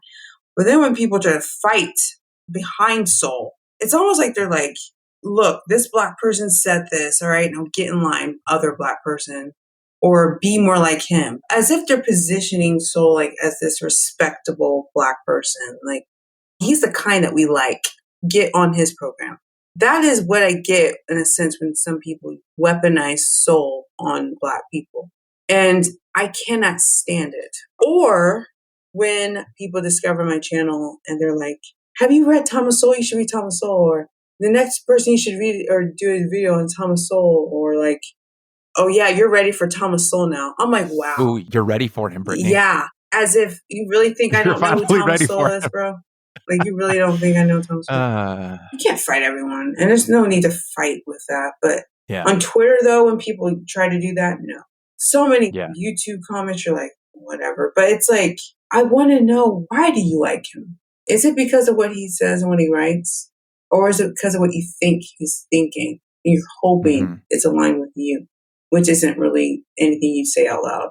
Like, I really want to know if that's it. So, yeah. It's tough, right? I mean, because we're all tied up in, and I keep referencing this word over and over again because the book and the term has really impacted me. It's like we are all caught up in this racecraft thing, right? I am empathetic to, I mean, as a white person, right? Like I'm empathetic to white people who come across Soul and they connect with him, right? Because I mean, it is like very analytic and data driven. And there's some really interesting, I think, historical stuff in there that I wasn't taught in history class, like the Scottish immigrant culture that is kind of infused in a lot of what we now identify with Black American culture that happened in the early 1800s. I was like, wow, that's really interesting. I didn't learn that in history class.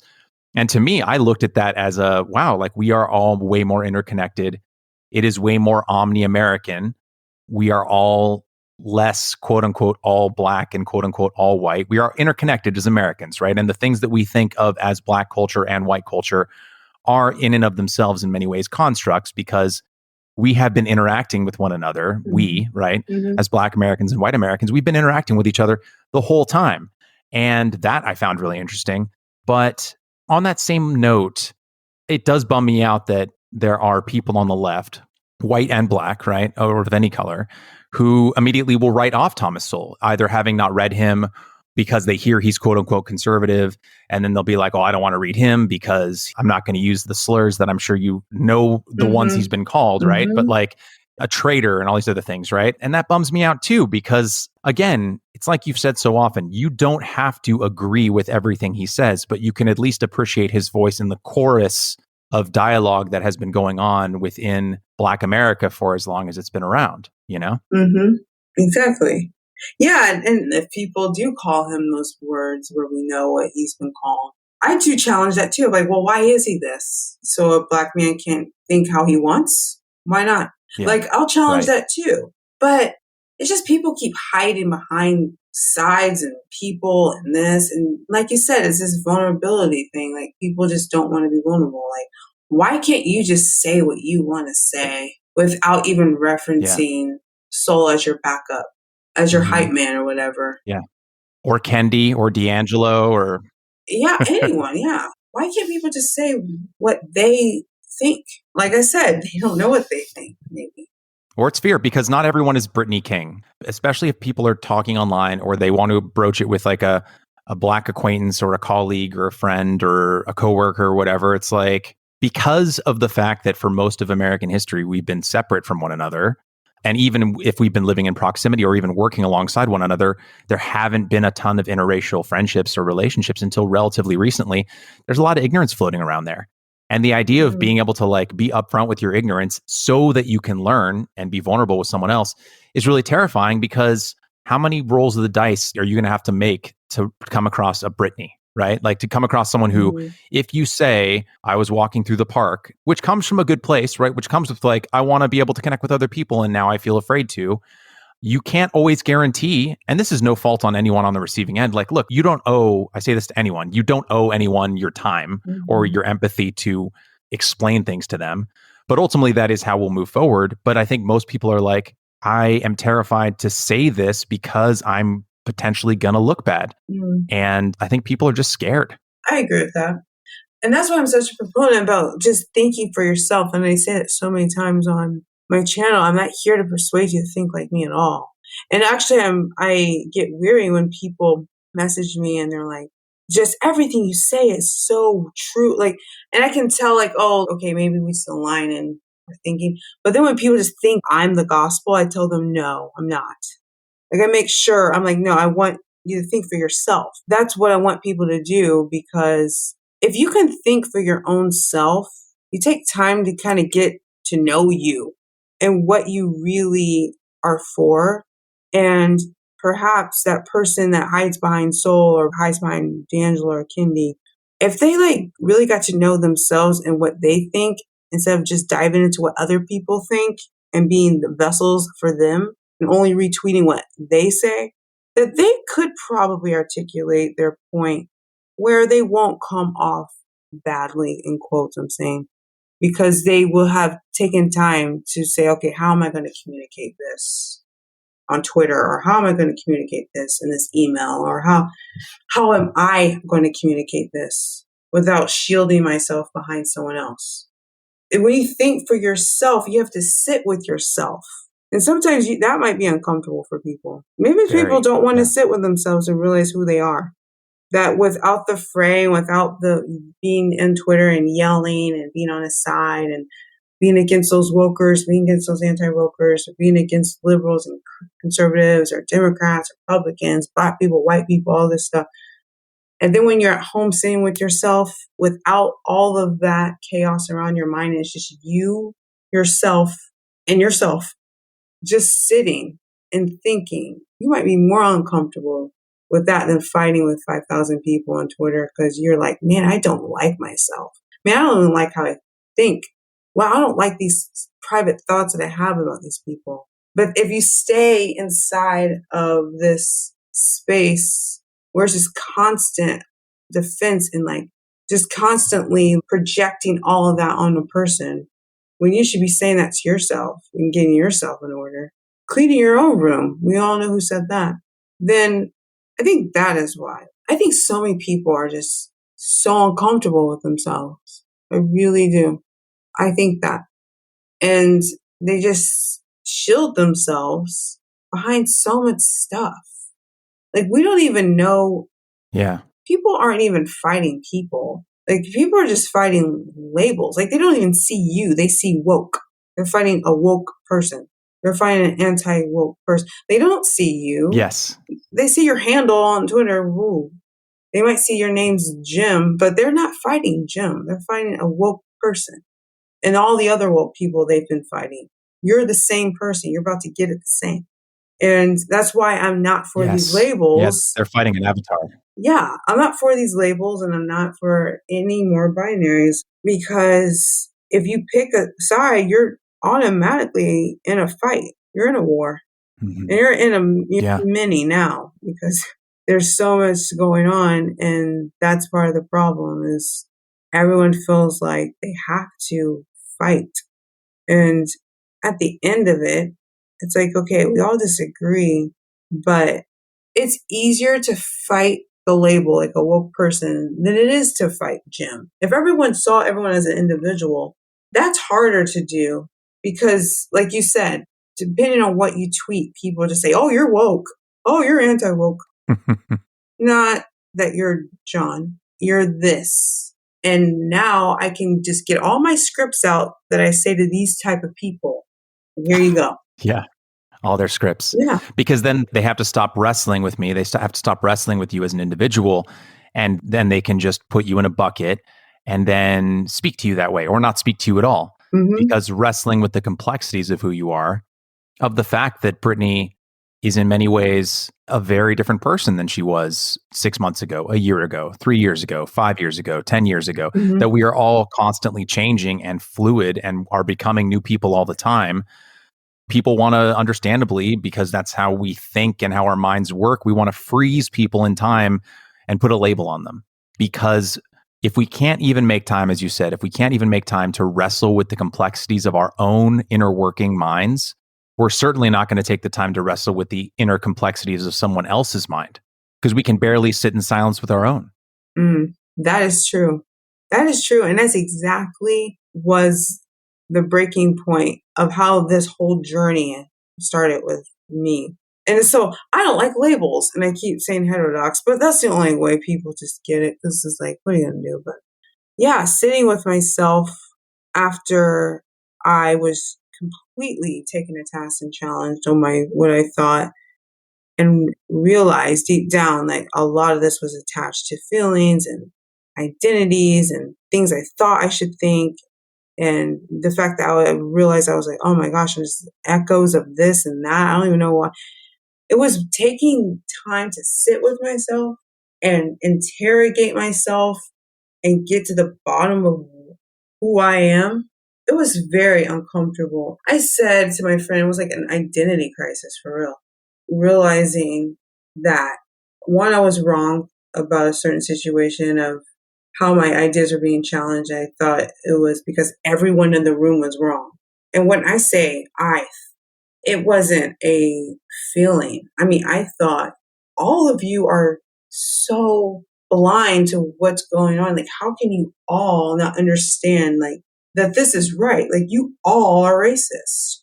But then when, and I think I talked about it in this last podcast, so sorry if I'm being redundant, but like, it took that literal breaking. And it's hard for me to explain how. I do not mean to offend anyone with this comparison. It's not the same. It's not the same. It's not the same. Okay. I am thinking like it's just so people feel the shock of it. It was like realizing I was wrong and realizing I had work to do with how I thought about things and what my ideas were. It was almost like finding out I was adopted. Like that shock, my parents aren't my parents. Open up the photo album and seeing like, no, these are your family. Like it was just that, this can't be true. Like, who am I type thing. You were having an identity crisis. Identity crisis. I really was. Because my identity was so much tied into how I thought. It was my vetting system. It was how I came to conclusions. And I just was like, I am so wrong. When I realized I was wrong and I really just honest with myself, like, Brittany, you are so wrong. And the fact that I know I'm wrong because when I went back and I redid my whole essay for my grad school class, whatever, like, and realizing when I did it objectively and logically and took time and whatever and didn't strawman the person, but strongman them and steelman them. And I was so wrong, man. And that is scary that I was so wrong. And it took months for me to realize I was that wrong. And then after I graduated, I just said, now it's time for you to start getting a hold of your mind. And you really have to understand why you haven't been thinking for yourself. You have to understand why you've been allowing your emotions to dictate your beliefs. One thing that I think is so true about what you're saying is certainty, the idea that what you know is true and what you know is right and certain can feel very powerful and can feel very safe, right? Because there's a lot of safety in knowing or having the feeling of knowing that you're right and that you are on the quote unquote right side. And when you all of a sudden realize that everything that you thought or most of what you thought was real and true about the world is actually just one point of view out of dozens, if not hundreds, can be incredibly stabilizing. But if you can make peace with that uncertainty, there is actual true power in embracing that uncertainty and embracing the fact that you are forever a work in progress and will always continue to learn and change. And then if you can embrace that fluidity, and I've said this to friends of mine, I think I might have even said it to a guest, it's like, if I look back on the first 5 or 10 episodes of this show, let's say a year or 2 years from now, and I don't cringe a little bit, or if I don't think like, wow, I don't think that anymore. If I don't look back and think that, if I don't look back and disagree with some things I've said, in many ways, this podcast will have been a failure because it means that I actually haven't absorbed or learned anything from my guests and that I haven't grown in the process of researching and talking and learning from the people I'm talking with. I used to find a lot of joy years ago in going to a YouTube channel, and I know, well, every single time I tune in, I'm going to get the exact same kind of take. And that take tells me that the world is this sort of way, you know, and people find a lot of comfort in that because if you're in an echo chamber where everyone's telling you that you're right, it feels very powerful. But after a while, because of events the last several years that I've talked about on the show, it's like, it's a mirage. Like, this isn't real. Like, this certainty that I'm feeling is fake. And I'm embracing that certainty as a safety blanket, not because it's actually truth. And living in that uncertainty can feel a lot more chaotic because then you have to sort of second guess a lot of things. But if you can make peace with it, it opens you up to a lot of better and healthier conversations. And it allows you to listen to, watch, and read great thinkers that you never would have before, which Mhm. ultimately makes you a more well-rounded person in my humble view. It's true. And the thing you said about being a work in progress, like once you like grant yourself that, it's like you automatically grant other people that. That's an element of why I don't feel the need to fight people. Because you see yourself in them. Yeah, I really do. I feel like I'm a work in progress. You are too. I don't know everything. You don't either. When you have a conversation with someone that thinks they are the progress, that thinks they know everything. No, I am the truth. It's not easy having conversations with those people at all. But even through that, I know that's a facade. Like, even if you say, I know you don't know everything, like, you just don't. Well, Brittany, as always, I've really enjoyed this conversation. And what's great about talking with you is that, it's been almost 3 hours now that we've been talking back and forth. And it feels like it's just flown by. And Mhm. and it was the same way when we had our first conversation as well. But look, I could easily talk to you for another 2 or 3, but I know it's Mhm. getting late over there on the East Coast, and I'm sure you have a lot left to do. So I want to be respectful of your time and would absolutely love to have you on the show again in the future. Mhm. But before I let you go, even though you've already answered this question in the past, I would be remiss if I didn't ask you once again, because I'm sure you have new people on your mind.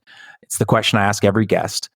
As individuals, as you know, we are limited in our time, in our energy, and often in our capacity for empathy. Even the most well intentioned and caring person who is potentially the host of American Shade can't be thinking of every person, every group of people all the time. Mhm. It's just simply impossible. There's not enough hours in the day, right? Mhm. So, is there someone or a group of people in your life or in the world at large right now that you would like to take a moment and offer empathy to? Oh, Lord. Ending with the like question. Ooh, I know.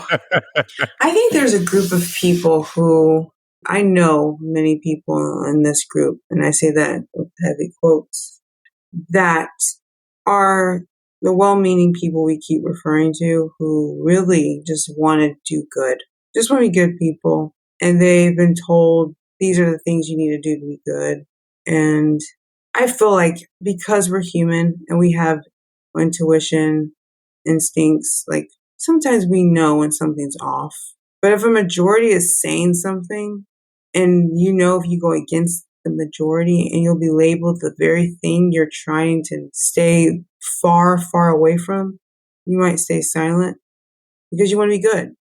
I will say, if you really want to champion the voices you say matter, you have to be as honest as you can with yourself, by yourself, and just be like, logically make sense of what you're reading and thinking and doing.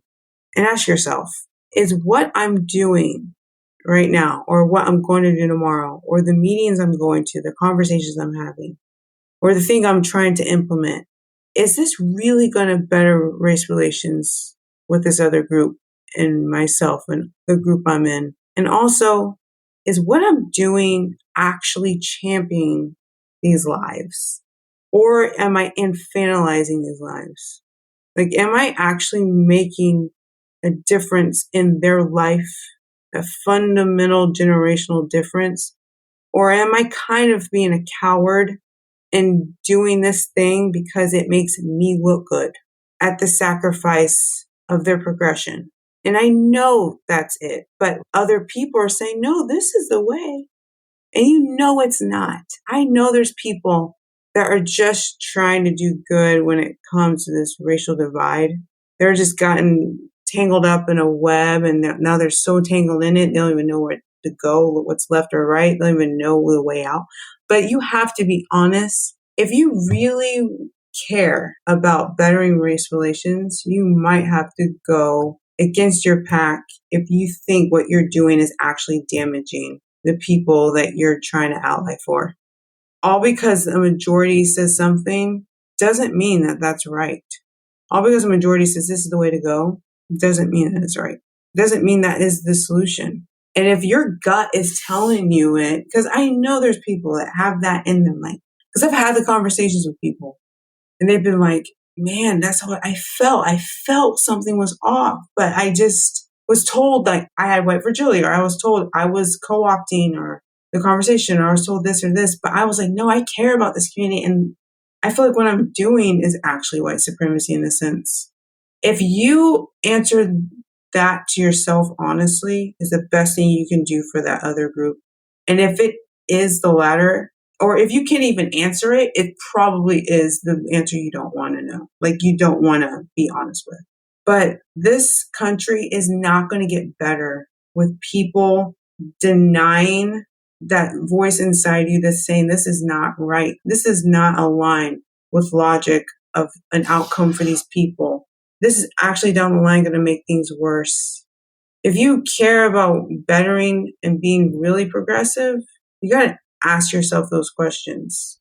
And I use the word coward, not to say like anyone can be a coward. I can be a coward. But it is being a coward if you know what you're doing on paper is not right, but online it makes you look good. That's being a coward, straight up. But the thing is, no one's perfect. So that's the good news. We all are cowards in our own ways on different things. No one has it all together. You're human. You can change anytime you want, but you have to first be honest or you won't ever change. And nothing will ever change. So that is the group I want to talk to. The people that are like, I want to do good. I don't know if this is good. If you feel that, it probably isn't. So yes, that's the group I'm talking to. And I don't know if that was very vague, but I think I got my point across. No, I don't think it was vague at all. I think it speaks to the kind of theme of the episode, which is that to really pursue truth, you have to wrestle with feelings of uncertainty. And listening to that part of you, if you're in a crowd, when that pressure feels immense, whether it's a crowd on the right or the left or somewhere in between, and everyone is saying something that in your gut feels wrong to you, the answer is to listen to that voice, you know? Mm-hmm. And I think that's incredibly well said. And I echo that sentiment. And one of the reasons that I enjoy your show and just enjoy you as a person is you're not afraid to discover yourself and change in real time.